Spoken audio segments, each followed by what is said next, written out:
The next question posed by Abdul Karim from Lahore, Pakistan. If all the Muslims believe in the same Quran and the same Hadith, then why are there four madhabs and why do they differ? This is a very important question and a very sensitive question. The brother posed the question that if the Muslims believe in the same Quran and believe in the same Hadith, then why are there four madhabs and why do they differ? I do agree that as far as the Ahl Sunnah wal Jamaat is concerned, major chunk of the Muslims, all of us believe in the same Quran, we believe in the same Hadith, we believe after the Quran is the Bukhari, the most important, then Sahih Muslim is there, then you follow the Kutub al-Sittah, that Abu Dawud, Tirmidhi, then Ibn Majah, Sunan Nasai. These four are the main collection of the Kutub al-Sittah, and there is unanimous agreement between this, the Quran, and the Kutub al-Sittah. Number one, after the Quran is Bukhari, then Muslim, and then the other four books of Hadith. Regarding a question, that why are there four madhabs and why do they differ? As far as the four popular madhab that we have today, and we follow the four Imams, that is Imam Abu Hanifa, Imam Malik, Imam Shafi, and Imam Ahmad ibn Hanbal. May Allah have mercy on them all. I love all these four Imams, I respect them all, and I really pray for all of them. May Allah subhanahu wa ta'ala grant them mercy, and may Allah put all of them in Jannat al-Firdaus al-A'la. Let me correct you first that these four madahib, they came to explain to the Muslim Ummah Islam in detail. Let me tell you that they don't differ always. They differ rarely. More than 90 to 95%, all the four madhab are the same. They may differ in some issues, maybe minor issues. As far as the major issues are concerned, about Salah, we have to pray 5 times, regarding Zakat, regarding Hajj, all these four madhab, they are same. In the minute aspects of Salah or if Hajj, they may differ here and there, but they are minute differences. It's not a major difference at all. It is not worth fighting over it. So let me tell you that 90 to 95% of all these four madhab are the same exactly. They may differ in small issues and very few. All these four Imams, they said that if you find any of my fatwa, any of my verdict, which goes against Allah and His Rasul, which goes against Quran and Sahih Hadith, then you throw my fatwa on the wall. So all these four Imams, they were great scholars, and they came to explain the deen to us. Regarding why do they differ if we follow the same Quran and the same Hadith, this is a very important question, and this question troubled me for many years. Alhamdulillah, Allah has blessed me that I have met many scholars from all these four madhab, and I interacted with many of them many hours, and I spent time with them, and I posed the same question, why do they differ? And the reply they gave was there, some less satisfying, some more satisfying, but there's no convincing replies for the masses. And alhamdulillah, summa alhamdulillah, after meeting these scholars from all these four madhab, my vision of Islam and the differences, alhamdulillah, expanded a lot. Allah clearly mentioned in the Quran in Surah Imran chapter 3 verse number 103, وَاتَصِمُوا بِحَبْلِ اللَّهِ جَمِيعًا وَلَا تَفَرَّقُوا. Hold to the rope of Allah strongly and be not divided. We Muslims are supposed to hold to the rope of Allah, that the glorious Quran and the Sahih Hadith. And all, it's ijma. All the Ahl Sunnah wal Jamaat, the Muslims, we believe in the Quran and the Sahih Hadith, then why are the differences? To explain to a common man, I will give you some examples, and always believe in explaining people by giving examples which they understand. I would like to ask a simple question to the people who know English. What is the spelling of the word color? Can you guess? Give the reply. You can give the reply on the WhatsApp, you can give the reply on the Facebook, you can give the reply on the YouTube. What is the spelling of color? I'm not getting any reply. What is the spelling of color?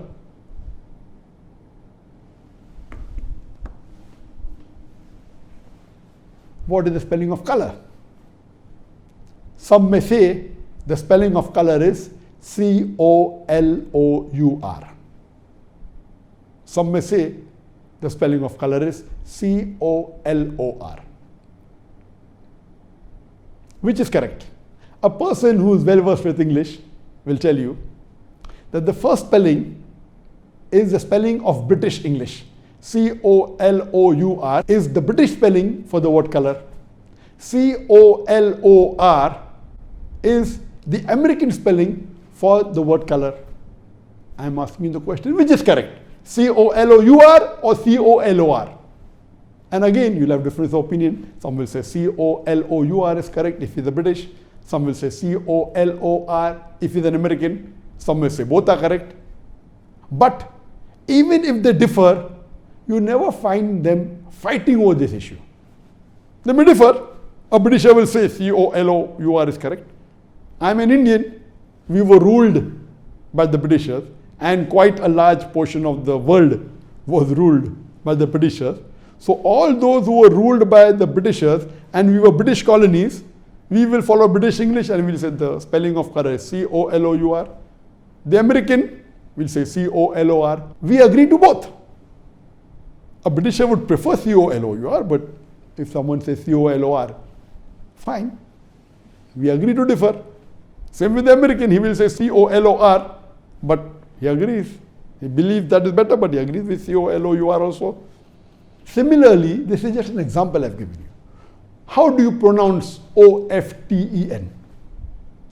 How would you pronounce O-F-T-E-N? Some will say often, some will say often. Previously it was often, then it became often. Now new people are saying no, often is correct.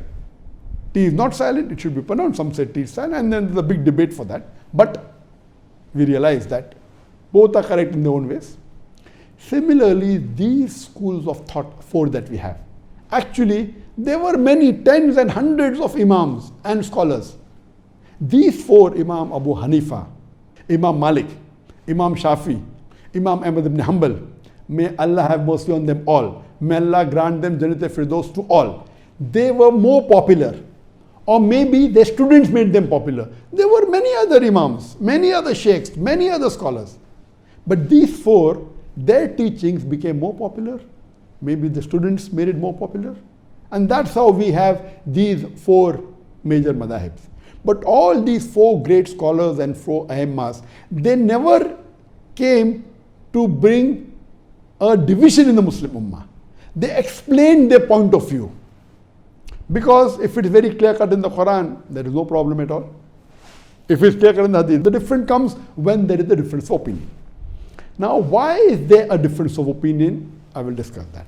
Previously, I used to think, okay, fine, maybe the difference is in the Hadith. Some people say Sahih Hadith, some people say Zaif Hadith. That is the difference. That is not the real answer. That may be in some cases.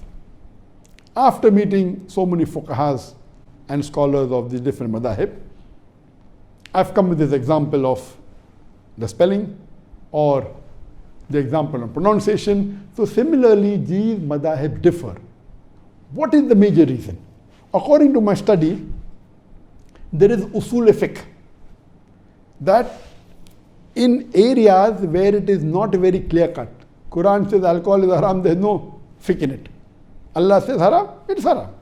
So no one will differ allowed or not allowed. So that's common. Where there is difference in understanding the Quran or the Hadith, etc., then the fiqh starts. So as far as usul fiqh is concerned, there are different criteria for giving your ruling on fiqh. Some may have 5 criteria, some may have 6, some may have 7, some may have 9, some may have even 10. I will not discuss in detail, time does not permit and difficult for common man to understand. I'll just give you a few examples for better understanding. Number one difference is difference in the criteria. As far as the first 2 criteria are concerned, it is the same. Number one criteria in all madhahib, all schools of thought, it is Quran. Number one, there is no difference in it. Number 2 is the mutawatir hadith. All the schools of thought believe that number 2 criteria for fiqh is the mutawatir hadith. What is the mutawatir hadith? There are various different classifications of hadith. One of the classifications is depending upon the narrators, the chain of narrators. Mutawatir hadith means a hadith in which there are various chains of narrators in every generation. That means that hadith has been narrated by many sahabas who heard the Prophet say that. Then the next generation, Tabain, there were many Tabains who repeated that hadith. Then the Tabain, many Tabain repeated the hadith. So in every generation, there are many narrators. So in one of the classification of hadith, it is based on narrators. It is maybe a Gharib hadith, a single chain of hadith. Then this Ahad hadith, one narrator is there at any one stage, only one narrator. For example, the very famous hadith, the first hadith of Sahih Bukhari, Umar radiallahu anh, he said, that the Prophet said, Innamal amal binniyah. Your actions are based on your intention. All you find this hadith in Bukhari, in Muslim, in various books of hadith, but there's only one Sahaba who narrated it. So if any of the stages, where the stage of Sahaba or the Tabain or Tabain, any of the stages of narration, if any of the stages have only one narrator common in all the hadith, it becomes Ahad hadith. So there are various chain of narrators, but all the narrators end to Umar radiallahu anh, and then Umar radiallahu anh narrated what the Prophet said. So it becomes the Ahad hadith. It may be a mashhur hadith, there may be 2 or 3 narrators, and it keeps on various category. The highest category is mutawatir. That means several narrators at every stage. That means every stage have many narrators. Number is not fixed, has to be more than 4 or 5. Every stage. Some are 20, some are 30 at every stage. So number 1 is the Quran. Number 2 is the mutawatir hadith. All the schools of thought agree that the number 2 highest category of evidence after the Quran is the mutawatir hadith. Third category onwards, the third criteria of evidence differs in different schools of thought.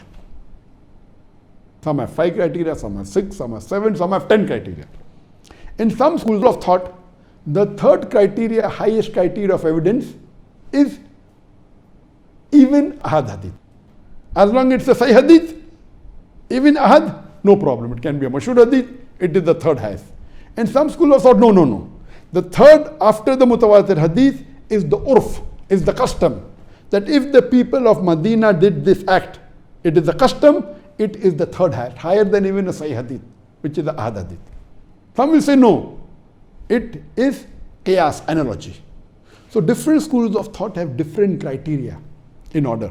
First 2 is the same, the third may be a Sahih Ahad hadith, some may say no, urf, the custom, some may say qiyas, analogy. Other group, the fourth becomes Ahad hadith, the fourth becomes custom in some schools of thought. So from the third onward, it differs. So based on this difference, some may prefer custom as a higher. So if it is not there in the Quran, if it is not there mutawatir hadith, it is an Ahad hadith. So this school of thought is Ahad hadith. The other says it is in Ahad hadith, but it is not there in the urf. So I will not believe, I will give urf more importance, custom more importance. So the differences arise in what you give more importance to. Do you give importance more to urf, the custom? Do you give more importance to qiyas, analogy? Or do you give more importance to Ahad hadith?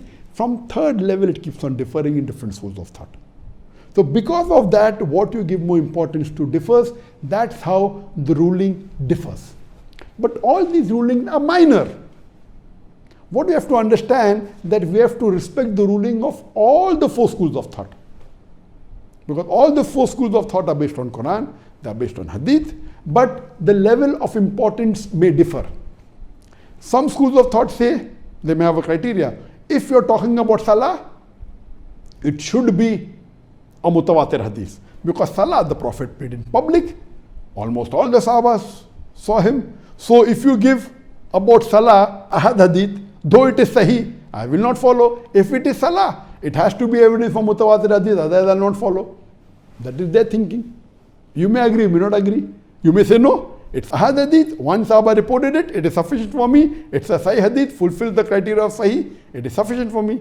Other school of thought say no, if it's other matter, I will believe in Ahad hadith. But salah, such an important thing, Prophet prayed every day, 5 times a day, it should be a mutawatir hadith. Difference of opinion. So how do you differ? So the third and the fourth and the fifth level of criteria after the first two differ. This is the reason why the major difference is there in the four schools of thought. It may be difficult for people to understand. Number two, the difference may also be that you may differ that whether it's a Sahih Hadith or not. Some may say it's a Hasan Hadith. Hasan Hadith is the lowest level of Sahih Hadith. Some will say no, it is a Daif Hadith. So Daif Hadith is not a Hujjah, is not an evidence for saying something is fard or something is haram. It may have other values. So the Muhaddithin may differ, and when they differ in minute. Some may say Hasan, some may say Zaif. Hasan is the lowest category of Sahih. Classifying Hadith on the basis of whether it is Sahih, Zaif or Mawzu is another classification. Sahih Hadith itself, there are 10 types of Sahih Hadith. Then comes Zaif, then comes Mawzu. Time will not permit to go into details. So the second type of difference of opinion in fiqh, besides the criteria, is whether the hadith is Sahih or Zaif. Few one. Third may be difference in understanding the hadith. For example, the hadith of the Prophet ﷺ, that after ruku, the Prophet stood and he kept his hands where they were. So some schools of thought, I'm not mentioning the names purposely, some schools of thought say the Prophet kept his hand on his chest. Before he went to ruku, the hand was on the chest. So after ruku, when they get up, they keep the hand on the chest. The other Aimma say no. Before starting the salah, where were the hands? The hands were at the side. So when they get up from ruku, they keep the hands on the sides. So here you understand that the difference is because understanding the hadith. All of them agree that the hadith is sahih, but one fuqaha agrees this hadith refers to where were the hands before going to ruku. The other fuqahas agree that it was before starting salah. So difference in interpreting the hadith. So one is because of criteria, which is the major difference. Number two is that difference in whether it's a sahih or zaif. Number three, in understanding the hadith. Similarly, there can be a difference in understanding the Quranic verse also. For example, the verse of the Quran says that when a woman touches, your wudu breaks. So one fuqaha agrees that physical touch breaks the wudu. The Arabic word is masa, coming from the word lamasa. Lamasa has got two meanings in Arabic. One means a sexual touch, one means a physical touch. So one fuqaha takes it as a physical touch and says physical touch breaks the wudu. The other fuqaha says no, it means sexual touch, so physical touch does not break a wudu. So the differences are there in understanding the meaning of the verse of the Quran. So because of these differences, whether it be difference in criteria, whether it be difference in whether it's Sahih or Zaif hadith, whether it's a difference in understanding the hadith, whether the difference in understanding the verse of the Quran, because of this, the differences are there, and these differences are minor. We should not fight over it. What we find today, that because of these issues, there are some people who just study for a few months or few years, and they start saying that, okay, my fiqh is the best and is the only right one, which is wrong. All these were great fuqahas. We love them all, we respect them all. Even they among themselves, when they differed, they respected. They agreed with the other view. What they said, my view I think is afzal. It is better. That doesn't mean you are wrong. But today, most of them, you are wrong, I'm right. What I say, even I am right. To say I am only right is a big problem. Or you can say, I think this is afzal, this is better. That you can say. But today what we have, no, I am only right, you are wrong. Because of that, there is tension and there is fighting. We Muslims should be united. These are petty issues. The differences are going to be there. There were differences in the Sahabas. We should not fight over it, and we should agree that we agree to disagree. We should not fight over it. And all these issues are not on the major issues, they are minor issues. So I request the Muslim Ummah that we should be united, and we should respect these Aimmas, and we should respect the scholars, and see to it that we follow the Quran and Sahih Hadith as close as possible. Hope that answers the question.